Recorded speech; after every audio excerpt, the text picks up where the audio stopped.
وې دا نه سندره ده تاسو ولیدلی اکثری منګي او منګوټه او یقین پالاو کې چې په دې اکثری منګي باندې ما لس ملکونه وکاته دوبۍ الین شارجه مسقط یونان قطر اترند پورې دا ټول علاقې مو وکتي کدا اکثری منګي ما ویل نه وي نو خدا کې زړه چادر ونډې لمبورې وي نو ما ته یو ورډ په شینوارو باندې ملاوي یو زه په خپلم شینوارې ما یو ځکه واده د سارندوال صاحب د زوی واده یو ځای په سړی راغی ما ته کې نه مړ وروره او ستاسو دا شینوارو کې ډېر سادهګي ده نو ما ورته وویل چې په پاکستان او په افغانستان کې د وړو کاتی راغله وړ غیب شو اول زمونږ شینواری لاړو پاکستان ته اول ته د مړي تابوت واخیستو او په تابوت کې څلور بوجۍ وړۍ واچوله اوس تورخم کې را روان دی او تابوت یې په لاسګاډي کې اچولی نو خاصادار ورته وایي دا تشه ده نو دا ورته تشه ده خوله ده بیخو باسه خو مړی ده که نه مړی ده تابوت کې نور تشی نو هغه ورته دا څنګه مړی دی چې نه د خپل خپلوان شته نه د یار دوست شته او ځان له تابوت یې را په مخه کړی دی وایي په دې مړي باندې زما شک دی زموږ شینوار دې ته راشه ویې ګوره پلار غولیا صاحب چې تابوت یې څنګه خلاص کړی دی هغه خو ټول د وړو نه بارو نو دا خاصدار ورته وایي چې وروره تا خو وړه را بار کړي دي او ته وایې چې مړی دی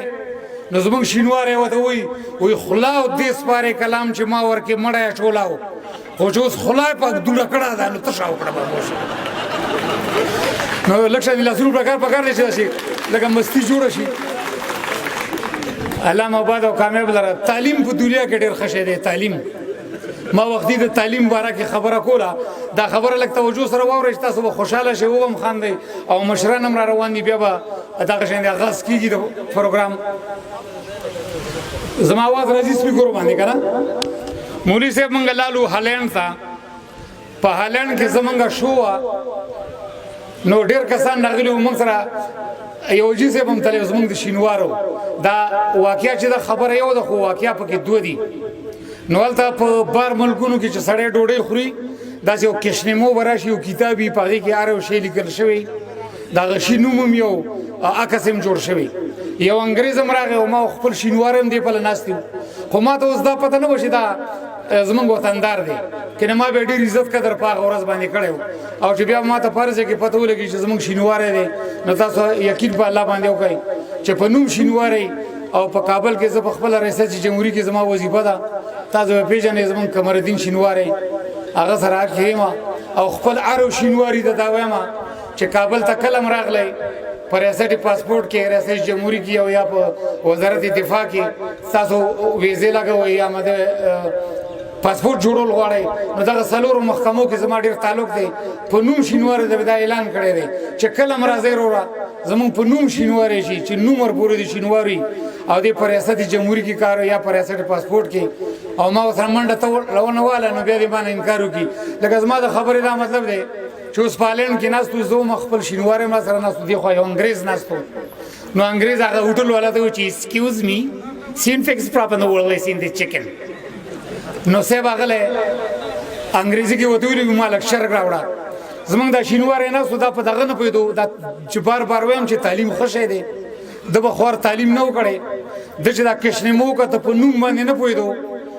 الوګانو نه کرخطا وکړه الوګانو نه کرخطا وکړه صاحبه